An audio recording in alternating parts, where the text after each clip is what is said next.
Hello, everyone. I'm Sandy Magnus. I'm currently the Deputy Director of Engineering and the Undersecretary for Research and Engineering at the DoD. But more importantly, I'm also a former astronaut and a member of the Guiding Coalition for Ascend, which is an event in November that will address space topics on a deeper level.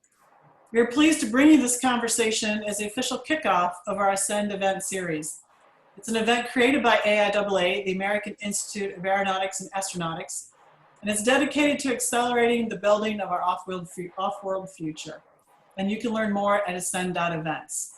What I'd like to do now is have each panelist introduce themselves, and then we'll pick it up and jump right into our exciting conversation today. So Manu, why don't you kick it off? So hello everybody, my name is Manu Ratnas-Babathy and I am a research engineer at the Space Enabled Research Group at MIT's Media Lab. At Space Enabled, I look at sustainability in a really broad sense. So firstly, how can we ensure that we're utilizing space technologies for the benefit of Earth, but also looking at the sustainability of the space environment and exploration in general. Catherine? Hi, so I'm Katherine Denning. I'm an associate professor in anthropology at York University in Canada, in Toronto. And I am an anthropologist and an archaeologist, and I work on the biggest picture of humanity's history and now also on humanity's future. And my original interest in space was in the potential for life elsewhere, so in more distant locations, but my interest in ethics and our relationships with each other and other life and space have kind of moved inwards as humans are moving outwards. So that's my contribution to this conversation today. And Kathy? Hi, my name is Kathy Larini and I'm an engineer. I work for Dynetics. I'm part of the Human Landing System team and we're very excited about putting the first woman on the moon in 2024. But before that, I served as an aerospace consultant. And before that, I worked for NASA for a number of years. And while I was at NASA, I was very involved in developing space exploration architectures. I also worked to bring international partners into NASA's Artemis program. So I was, through a number of different activities, worked with space agencies all around the world to bring them on board and create a joint future consensus of where we go, how we go, who does what. I'm pleased to be here today. Thank you, guys. And we'll jump right in. You know, as someone who's been off the planet, I can tell you that your experience of the planet, your perception of the planet changes. And you look back at the Earth and what you see basically is one world, one spaceship, if you will, where we're all crew as part of that spaceship. We're at the period of time in space, human spaceflight, where more and more people are going to be able to experience that. You know, tomorrow is another attempt with the SpaceX launch to launch humans from the capsule of a private company into space, and that will be available for other people to purchase services on, as well as the one from Boeing coming later. And so it's just the very beginning of this concept of, wow, people can move off of the planet in a greater manner than we have had in the past. And so we're here today to talk about what does that mean, and what happens when we get a critical mass of people off the planet? What does that mean? What does it mean to have an off-world civilization? How would we live? Things like this. And it's a really massive conversation. And in order to break it down, we're going to talk about three different aspects of it. But let me put some boundaries around the conversation first. We're going to kind of stay a little bit grounded. We're not going to get completely out into science fiction land. So we're not talking about a planet B. We're really leveraging off what we know today. So for example, we've had an International Space Station for 2 decades where people have been living constantly. We've had people live in space for as long as a year, and in a few instances even longer. We are exploring moving beyond low Earth orbit for the first time in half a century, and hope that leads us further out as the decades continue. So that's kind of the boundaries around what we're talking about today. And we're going to break it into 3 sections. We're going to chunk it into how do we get there, which is meaning what is it going to take to establish a true off-world presence and at what cost? That's problem number 1. Problem number 2 is how do we live there? What does that mean? And that just doesn't mean the habitats, but how we live as a society. What does societal interaction look like? What does a civilization off-world evolve to? And then finally, how do we stay there? How will we evolve? What's sustainment look like? What's the future of a society that's maybe has never lived on Earth and they have no reference point? from that viewpoint. And so those are the three questions that we're going to consider as we go in. And so Manu, I'll start with you. So how close are we to having a viable off-world presence, and one that goes just beyond research? Right. So thank you, Sandy. From a technical standpoint, we're already developing design solutions that are helping us go further as well as stay longer. And there's a couple of international examples on this already. So, you know, Kathy mentioned the Lunar Gateway, which is supporting the Artemis mission, which is a great example of collaboration between the commercial entities as well as international partnerships. From China, we see Taiwan 1, which will be launched in July, as well as the launch of different modules of the Chinese space station, as well as a call for new cohort of Chinese astronauts. From the UAE, we see them having plans of the Emirates Mars mission Hope, as well as building habitable Mars settlement by the 22nd century, as well as, of course, ESA's Moon Village concepts. So there's already steady progress that's being made to understand the challenges as well as the complexities. But what we really have to do in order to build a viable and sustainable, and that word I think is very important, the sustainable off-world presence, really dictates a more holistic approach to the traditional engineering approaches that we've taken into the past. And by this, I mean that we really need to put human first in spacecraft design in order to account for mission constraints on crew itself. And one example of this is data transmission limitations or even communication latency between Earth and Mars, and really highlights the need to put into account effective human-computer interfaces. So while we do want to talk about what's beyond research and development, and really what is the implementation of now, research still holds a very pivotal role in the iterations and refinements as we learn more about the environments that we want to go into. Okay, thank you, Manu. Katherine?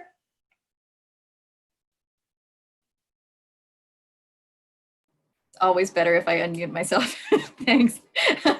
I really agree with Manu about the importance of research going forward. I mean, obviously that's critical. As an anthropologist, one of my jobs is to kind of poke at the question. So what I would do in approaching that question of how close are we to having a viable off-world presence is I would ask, well, who's we in this conversation? So obviously we're at a really interesting moment, you know, in US history in terms of the balance between public and private in terms of space. But we also are at a really interesting moment internationally where some spacefaring nations are gaining ground extremely rapidly and others are not.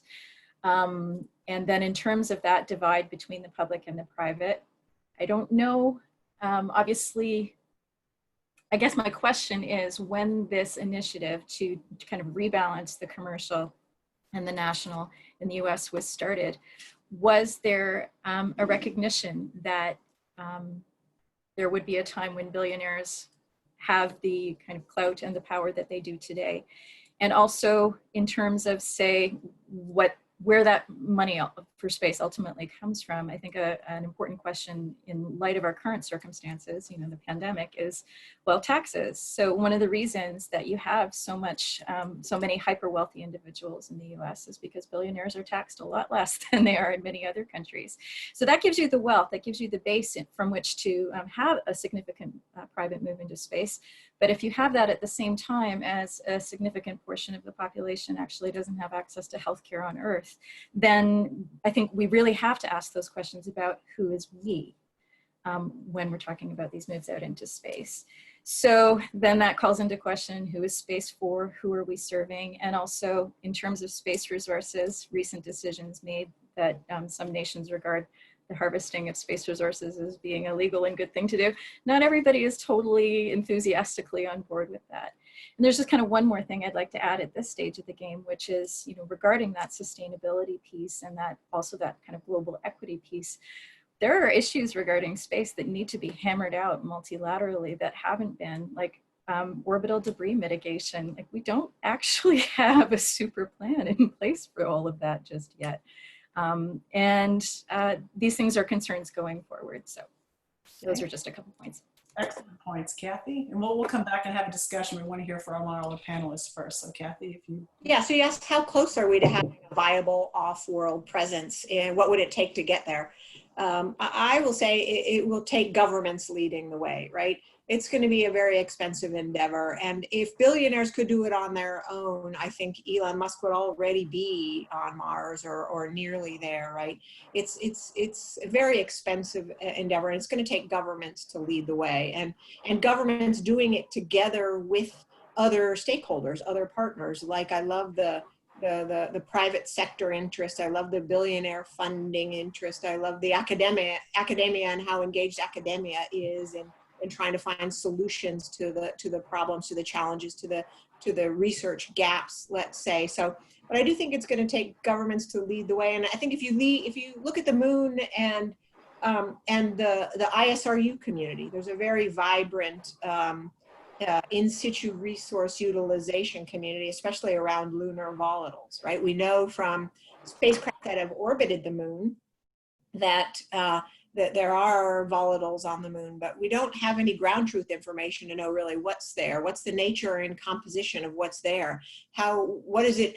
Is it really a resource? How hard will it be to extract it? How hard will it be to process it and get it in the pure forms we need for propellant or for breathing gas, breathing air constituents?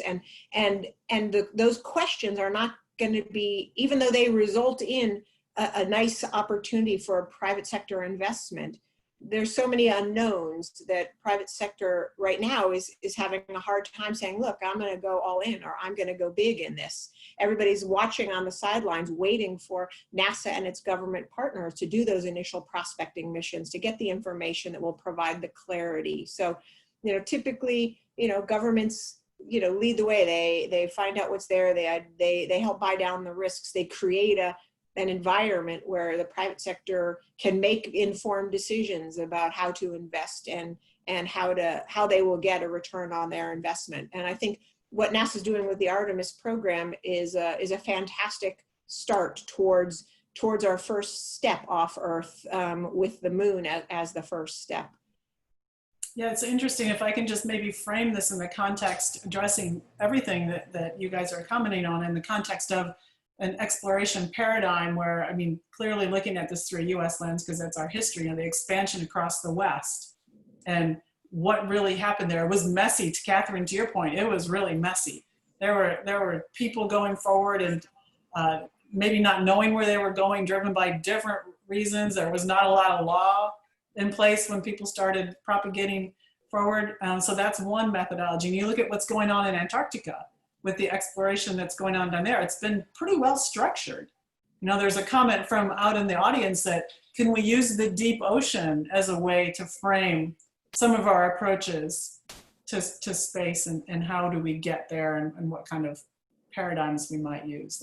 That's another one. I mean, the technical problems are a little bit different, but everyone wants to comment on that. Katherine?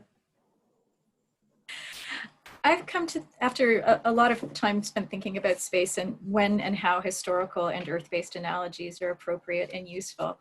And this is kind of strange coming from somebody who does a lot of work in history. I've come to the conclusion that a lot of the time they do more harm than good. And here's why. It's because many of us think that we understand our history, but we don't really know it all that well. And present company accepted. It's that, we readily use the frontier analogy, for example, in relation to space. But what most of us know really about, say, frontier history, if you're a really avid avocational history buff, maybe you've read 4 books something like that. And people usually would have read them, you know, maybe 20 years ago, and they may not have updated their knowledge continually. And typically those books will also have been written from a very particular perspective. So one thing that we're doing in Canada, for example, we're working very hard to decolonize our history. And that means, you know, taking First Nations perspectives extremely seriously. So that's, of course, the big part of the history of North America is like, there were plenty of people here already. So that's a huge disanalogy, of course, to the exploration of space. And it does matter. Similarly, I mean, there are enormous differences between the ocean, although, you know, it's an interesting legal regime in regard to, you know, the use of resources, et cetera. And Sandy spent more time under the ocean than I think most humans, so she can speak to that. But so there's important disanalogies as well. And so we often try to think about space through something that we know better. It's a very common kind of maneuver. But I sometimes wonder if we should just focus strictly on space and stop trying to humanize it in terms of the things that we know, and stop trying to make it more earthly in terms of the things that we know. Well, I mean, to the point where people's experiences shape their thinking patterns, that's really hard to do. And I know Kathy, and Manu will come to you in a second, but Kathy, I know the conversations you've had with the different space agencies around the world about what we might do beyond low Earth orbit are all shaped by their experiences as well, which are different experiences of exploration, even though, you know, they are within a box, but it's a bigger box. So there's a much more diverse set of ideas about what exploration is there. And maybe Kathy, you can share some of those conversations.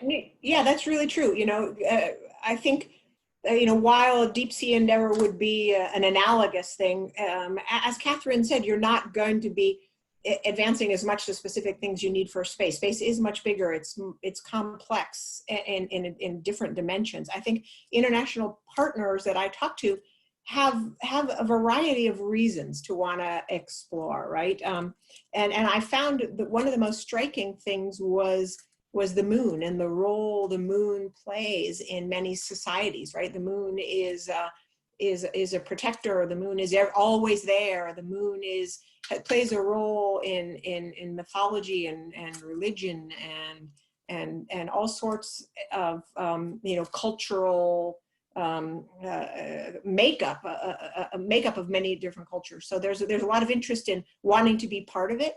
I also found that there was, you know, the U.S., we like to say we went to the moon in the Apollo program, and in fact we did. But while the world shared in that, there is a sense of many nations that they want to be part of such an effort. You know, it doesn't matter that the U.S. has been there. You know, they want to be part of it. They want to bring that sense of contribution to a global effort to their people. They think that will bring a nice connection for the students they're trying to energize. You know, it will bring a common set of challenges between young people all over the world as we look to solve these problems.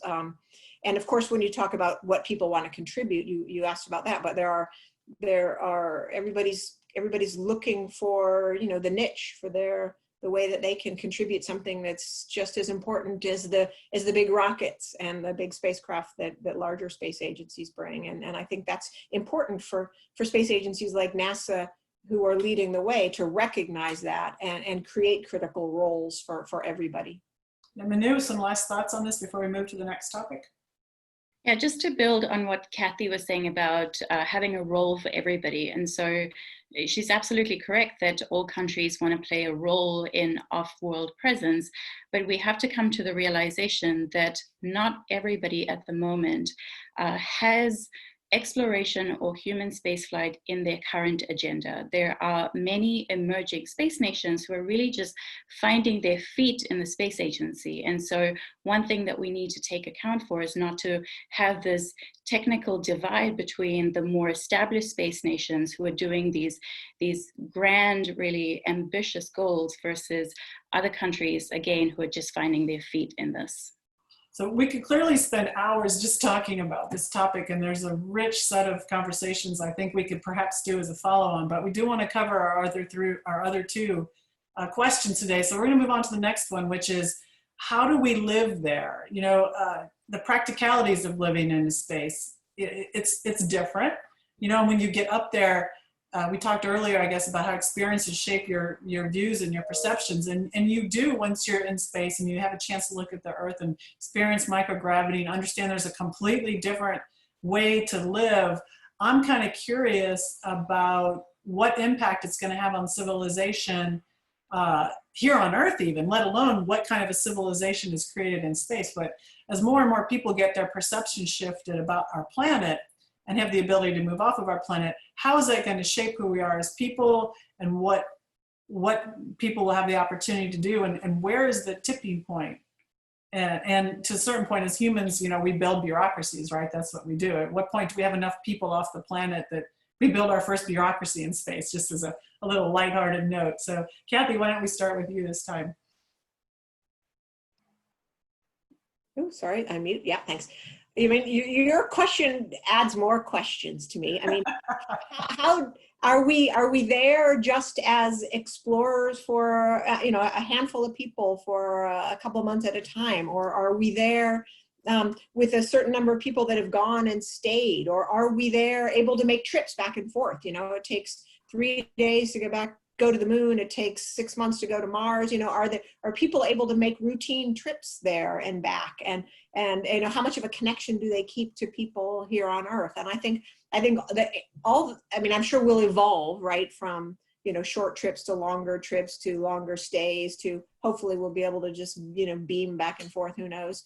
But you know, I think the answer to your question lies in how you see that evolving, frankly. You know, I mean, I think as an engineer, you know, how will we live there? I focus immediately on, okay, how can I build an infrastructure that allows the people that are there to be productive, right? Because it's not going to be a sustainable effort if people don't have something to do and they can't produce value either to them there or to people back on Earth. So what does that infrastructure look like, and what does it take to support it?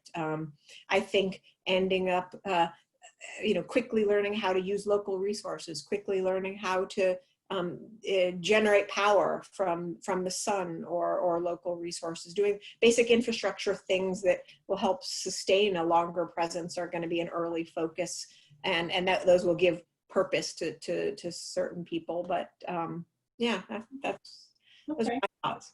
All right, Manu? So again, Kathy's absolutely right. So as engineers and architects, we think about the where and the what. So where will we live? What does the infrastructure look like? But for many of us who are tuning in virtually, for the first time, we're not experiencing day-to-day social interactions. And it's really highlighted the instinctive human need to connect. So when I think about designing, you know, new approaches and engineering systems for off-world civilizations, we really need to think not just about the logistics, but also the communication needed to incorporate a multifaceted human-centric design thinking. And so, you know, building from that what and where question, it really needs to be why. And this comes back to what Katherine was saying, you know, why are we going to an off-world presence? Why are we exploring? And Katherine? And again, yeah, and I'm just kind of following on from your points, Manu. I think, again, I kind of have to ask, who is we here?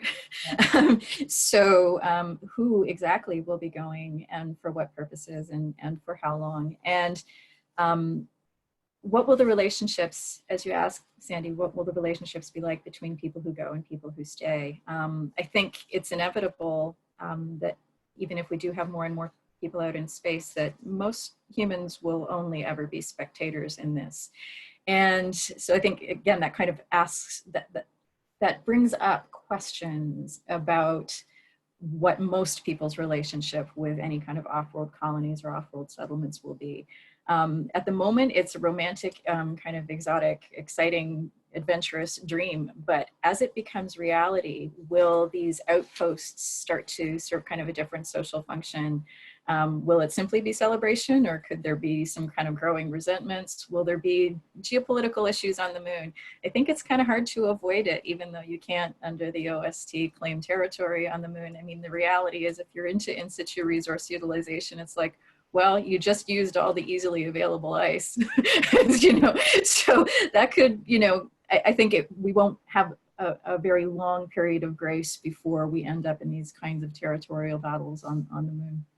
I think that's, if I can jump in, Sandy, I mean, I think that's one of the things that NASA is trying to jumpstart with their so-called Artemis Accords. I don't know if you guys have seen that, but it's really a set of principles, right? It's a set of principles, of values that they would like to see, you know, people that partner with them as they go to the moon and then on to Mars can embrace. And I think, you know, this is going to sound kind of corny, but because I'm a mother, I feel like I can get away with it. But, you know, the more you embrace treating people well and doing the right thing vis-a-vis others, which are, you know, the Artemis Accords are the, you know, the space equivalent of basic, you know, of good, of good neighborly community values, let's say, then I think it'll provide a good foundation, and a foundation that will bridge us long enough to hopefully get to the point where we got a bunch of people living there and we've got to solve the harder problems. You know, one of the things I learned working with international partners at NASA was if you get a bunch of space agencies together and you talk about something, it's going to be hard.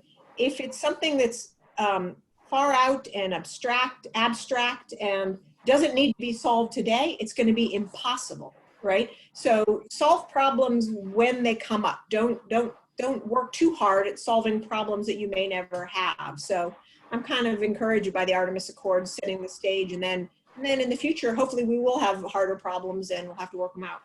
So you could hypothesize a situation where there's several different, kind of like Antarctica, right? If you've ever visited down in Antarctica, there's several different colonies, a representation of different countries scattered around the continent doing whatever, right? You can hypothesize that's how we would end up, you know, to the we, Katherine, it's whoever has the resources and the motivation, and, you know, perhaps we as small teams of different countries working together, but there's several of them planning themselves somewhere on the moon to do X. But to the accord piece, if you know if someone else is in dire need of help, you're going to be providing that help, because that's kind of the way, you know, it's a natural instinct to do that. And then at some point, to Kathy's point, there becomes a point of conflict and people have to work through it, and it's probably going to be messy. And Manu, I know you've been engaged with the United Nations Committee on the Peaceful Uses of Outer Space for a while, and they talk about these things there, right? Absolutely. So they often have this on their agenda, and now that the UN COPUS, so the Committee on the Peaceful Uses of Outer Space, is growing in their membership, you have more and more countries having a say and having an input into these topics that are really shaping the future of our industry. And I will say that you know, the Office of Outer Space Affairs, UN-USA, has these initiatives where they work with countries to really leverage existing platforms to ensure that there's accessibility and equitable use of different mechanisms and technologies for, again, those countries who are just finding their feet. Yeah, so if I can insert a question from the audience, I think that is applicable to this conversation that we've just been having, is the question is, do you see leading players sharing, if not resources, at least infrastructure for spacefaring but non-Artemis countries, or even, Manu, to your point, countries that are just getting their foot there for off-the-world presence in terms of trying to help all of humanity move forward? So I think, Katherine, you'll probably have some comments here as well, but I'd like to throw that question out to the group. Kathy, it was addressed to you, so why don't you go first, and then we'll hear from Katherine and then Manu. Okay, yeah, that's a great question. I mean, I think realistically, the first time we might get into that is when a US-led Artemis-based group faces a Chinese-led group on the surface of the moon. And if you look at the way the space station helped bridge gaps between the US and the Soviet, in Russia, I guess it was Russia by then, actually no, both, but you know, you can see that space has a great role to play in building geopolitical coalitions. So I think I'm hopeful, right? I'm hopeful. There are obvious reasons why it's difficult for us in the US to work with the Chinese, and for many around the world to work with the Chinese right now. And we're hopeful that over time we can establish you know, the kinds of ways to work together where people protect other people's intellectual property and people you know, are respectful of other people's rights to be there, right? So I think if that, when that day happens, then there will be a very strong geopolitical desire to work it out, to make it, you know, to support each other, frankly. Katherine? I think, and I'm contrary to my prior comment, I'm going to resort to Earth-based experience here. I think experience-based. Yeah. There you go.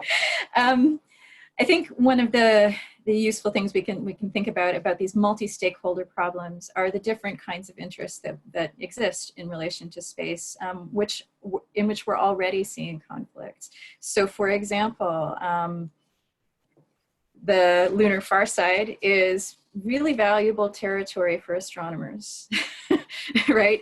And so are some astronomers who would really like to have that region just protected completely for science, because it's shielded from Earth-based interference. And so it means you can see further and potentially, for example, discover extraterrestrial life.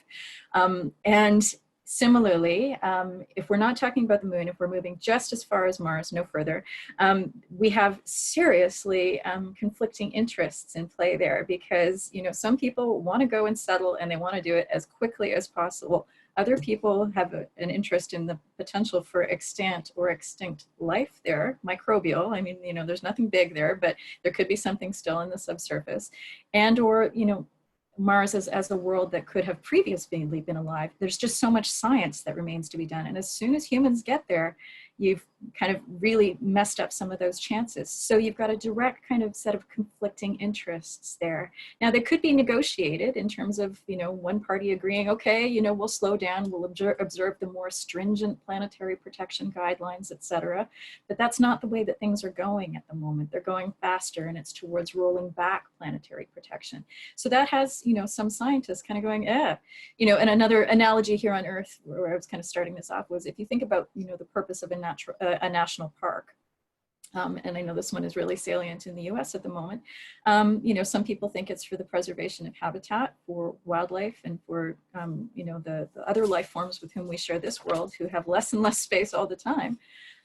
Some people figure it's for the enjoyment of human beings, and other people think they're for resources and for profit. And we're going to have to negotiate those exact same kinds of problems in space as well. And just to one last thing on that kind of subject of, you know, other life. Again, back to this subject of like, who is we? We think of ourselves as just sort of bounded human entities, right? And kind of a lot of our speculation about what our lives would be like off-world assume that we're going to be much the same. Those who've been to space know that there are changes in space. We also don't have all that much data for really long range exposure and what the changes are to humans, but also for the microorganisms that we take with us, because a lot of the cells in your body are not in fact human. And we don't have enough data about what happens to those as exposure gets more and more prolonged. So I just say there are a lot of open questions there regarding the science. Yeah, we have a journey to go. Manu, you want to make any comments on this before we move on? I will just say, so coming back to your question, I want to point to a couple of initiatives that the UN Office of Outer Space already has. So they have the Human Space Technology Initiatives that is directed at emerging space nations for human spaceflight and science and experiments, you know, coordinating and collaborating with the more established countries. So I think that that mechanism, that platform has shown to be really productive and proactive, and I think that will only expand further. Yeah, if I can take before we move on, I'd like to take the conversation back to something Katherine mentioned, which is about the we, because one of the things, you know, as you think about a civilization that's moving out into this, into say just the moon, let's not even go as far as Mars, and you've got people living there for months, years. People might be born there. Your relationship with Earth is different. Even just evolutionary, how your body changes or your structure changes or your organism changes because of the effect of a lower gravitational field. We don't know these things, and so we have really no idea how that evolutionary path is going to shape us both psychologically and physically. And I don't know if anyone would like to comment on that, but I think, you know, that is certainly an unknown, a big unknown for us, even after all the experience we have in human spaceflight and in microgravity, right in low Earth orbit. So if anyone wants to make any comments on that. Just that I agree thoroughly. It's easy to forget these things because of all the wonderful successes that have occurred in the space program. But yeah, there's so much that isn't known, and all of our speculation about what a society would look like. It's just really important to keep that piece, that big open question about, can we actually physiologically do this, and what will the cost to the individual be? How will the risks accumulate over time? And you know, there may even be a tipping point where it's like, is it worth it? Should it be us, or should it just be the robots?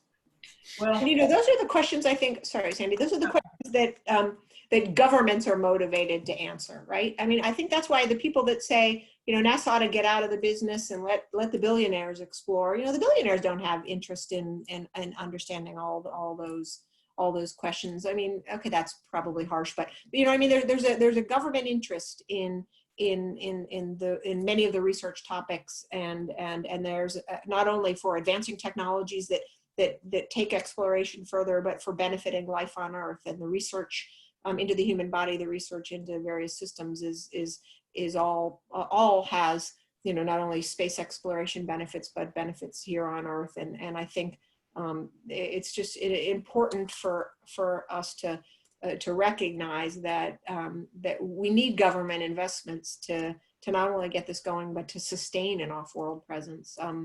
You know, the government are never going to be asked to sustain it, right?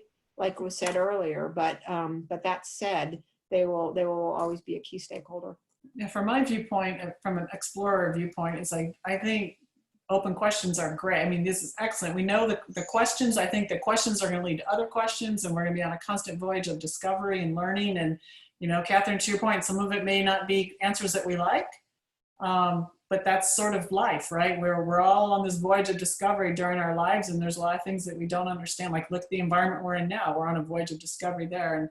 And I think that to me is just fascinating, that we continue to challenge ourselves as humans with these unknown situations to try and figure out, who are we? Where are we going? What is our purpose? And space is sort of that big question writ large for everybody, whatever the answer, right? Whatever the answer. Why don't we go ahead and move to our last topic, because the time is going so fast. And again, we could spend so much depth in any one of these. But the final question we want to talk about is, how do we stay there? You know, right now, of course, we send people to orbit, we stay, we come back. Even one could argue in the near future, when we send people to the moon and Mars, they'll probably stay and come back. But when we think about sustainability, we think about the complexity of actually creating a civilization on a body that is not necessarily as resource rich or designed for human consumption. You know, that it's expensive. Katherine, to your point, it's expensive. Is it worth it?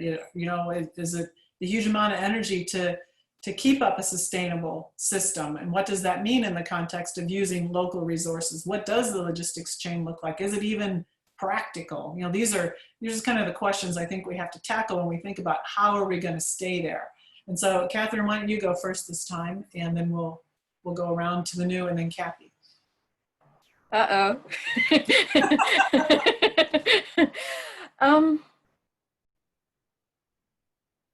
I guess I would have to come back to our original session description for this long ago. So we were asking questions like, as we evolve off our planet as a species, will we mature and choose to be the best version of ourselves, or will our ego-driven selves prompt us to to repeat the same mistakes? That was kind of the session description. And my answer to that, and I think it speaks to this larger question that we have here, is that humans do a spectrum of behavior. So anytime you're kind of presented with a set of binary options, like, are we going to be the best version of ourselves? Will we be ego-driven and make mistakes? The answer is just yes. Humans do human things, and that involves usually this spectrum of behavior. It's cultural, it's political, it's rarely binary. And in terms of, just where it all goes, I think we're negotiating so many different changes here on this planet at this moment. We're, making a transition in our relationship with machines. This is unprecedented.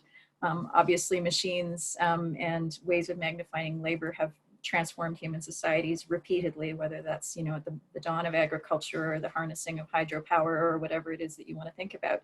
But in terms of intelligent machines, things are changing extremely quickly on that front. And so this is another reason why I wonder about, this focus on the human presence in space, because, 10 years from now, what those capabilities are going to be, I think it's going to kind of shift the overall picture about, who do we think we are? What do we think that we're doing?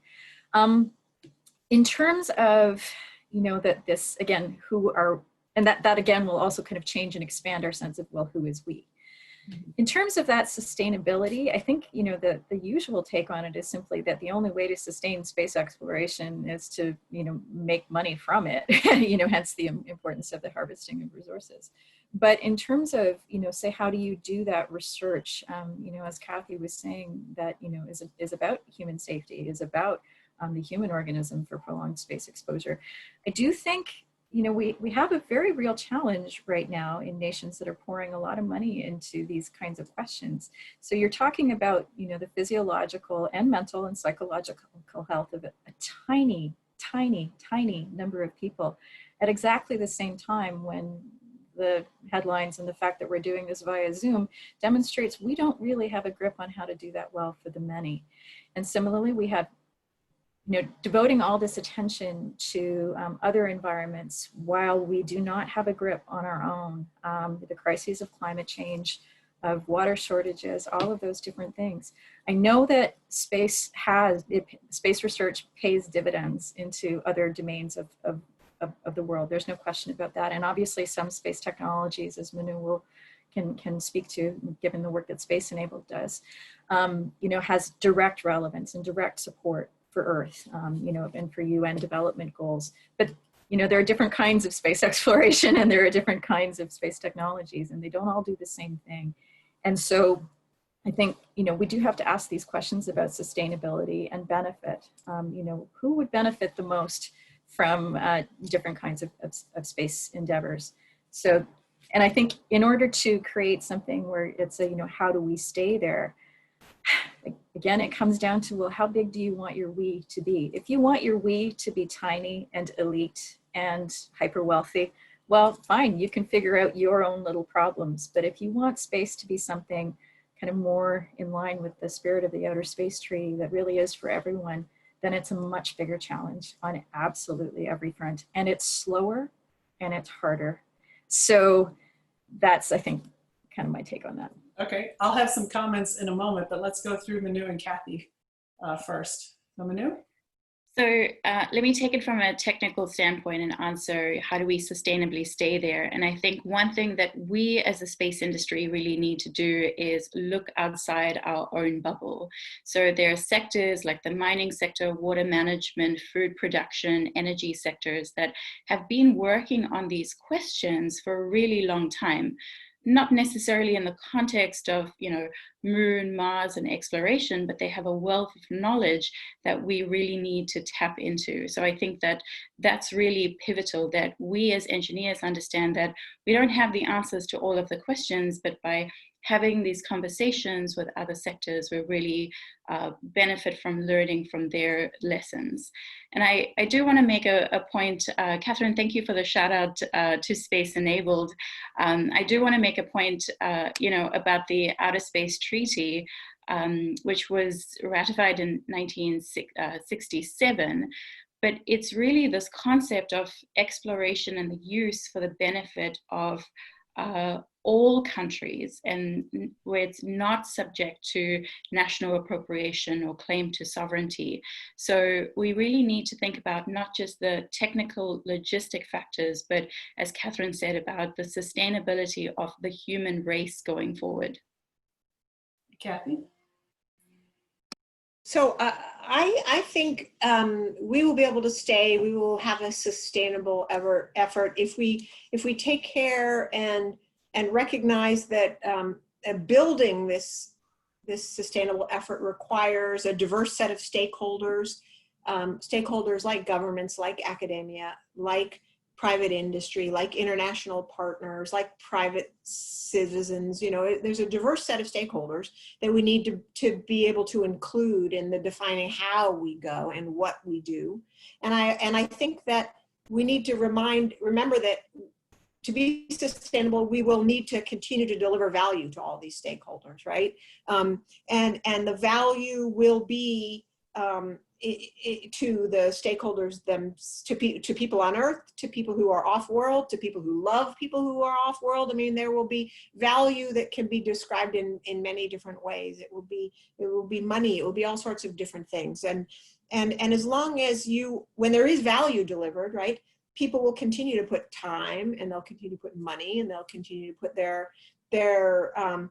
sweat equity, their personal commitment on board. You know, you can imagine things might happen when people are off-world, and that they can only be resolved by people digging deep and being their better selves, right? I mean, that's an example of you know, if you're getting value out of being there, you will do that. So I would say, just recognize that we have to deliver value to the stakeholders, and that means you know, understand your stakeholders and what they value, and make sure that what you do and how you do it keeps that in mind.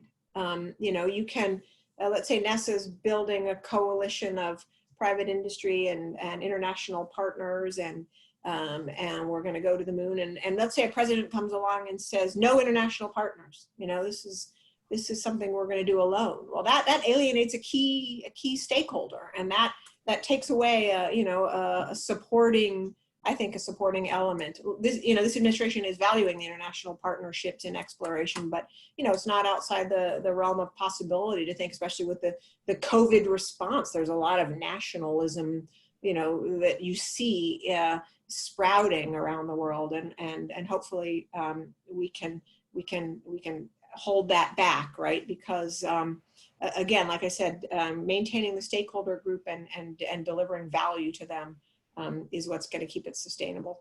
So, Katherine, I'd like to go back. I think you brought up some really interesting points about the we, also your comment about, you know, the civilization on Earth and the different experiences that people have around the world. I kind of step back when people have these debates about who's the we and who's going where and doing what for what reasons. I kind of step up really, really high to like the 100,000 foot level and think about humans.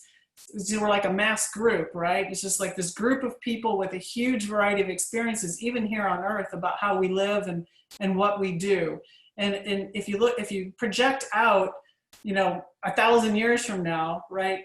Or even thinking about what's going on now, there's people on sort of the leading edge of pushing what humans can do, regardless of whether that's space or living up on, you know, Mount Everest or whatever. There's a group that's pushing ahead. There's a group that's kind of fallen behind, and there's everybody else in the middle. So I don't know if it's a Gaussian curve, but it's some curve where the experience base, you know, I was horrified the first time I traveled to Africa and I saw, you know, women walking to the wells and they didn't have access to fresh water. It's like, what the heck is up with that? That's ridiculous, right? In this day and age. Or I remember being in India and I was driving around in a car watching a guy plow a field with oxen, you know, and they have a space program. And and that's not good or bad. That's just a statement about the wide variety of human experience here on the planet. And so I look at this push to get people out into space, just an expansion of that whole basic set of human experiences as the mob of what we call humanity tries to figure out its evolutionary path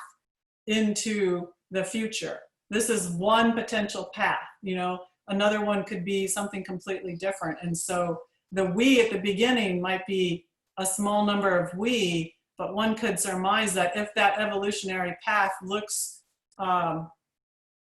good or positive, or looks like there's something there, the massive group will follow. It might take 1,000 years, it might take 100 years, it might take 500 years, or we could end going up there and go, wow, you know what? This is a disaster and evolutionary way. We don't want to do this. So I think your questions are an interesting one, but I think to answer them in the context, we got to step back at a higher level. So I'll just offer that to the group. Yeah, Catherine, go ahead. I think I appreciate the perspective. There's a great deal that's of value there.